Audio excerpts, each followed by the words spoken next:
Saudara, para peserta dari berbagai wilayah di Indonesia terus membanjiri kota Semarang untuk mengambil respek gelaran Semarang 10K di Gedung Odestrap kawasan Kota Lama. Meski sudah memasuki musim penghujan, para pelari dihimbau mewaspadai suhu dan kelembapan udara di Kota Lumpia.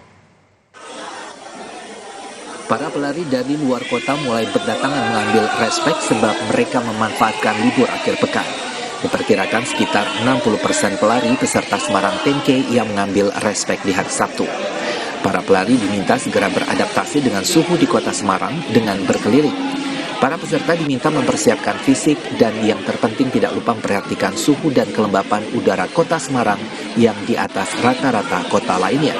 Sebab kelembapan udara sangat berpengaruh dengan upaya yang harus dikeluarkan oleh para pelari.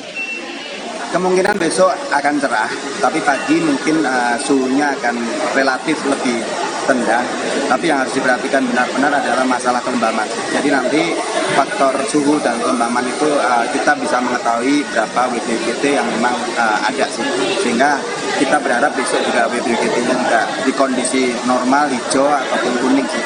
Jangan sampai besok suhu rendah tapi kelembapan tinggi juga akan sangat berpengaruh terhadap performa dari para pelari juga. Hal senada dikatakan oleh Andreas Kansil sebagai Race Director Semarang 10K 2023. Dari pantauan yang dilakukan, kelembapan udara di kota Semarang pada angka 95 dan 73%. Menurutnya angka itu lebih tinggi dari rata-rata kota lain di Indonesia sehingga akan menambah effort bagi para pelari.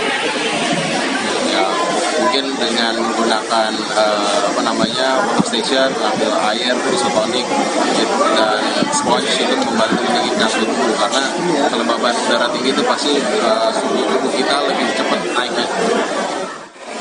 Gelaran Semarang 10K bakal diikuti oleh sekitar 2.000 pelari dari berbagai wilayah Indonesia. Berbeda dengan tahun-tahun sebelumnya, event ini akan diikuti juga oleh kategori internasional.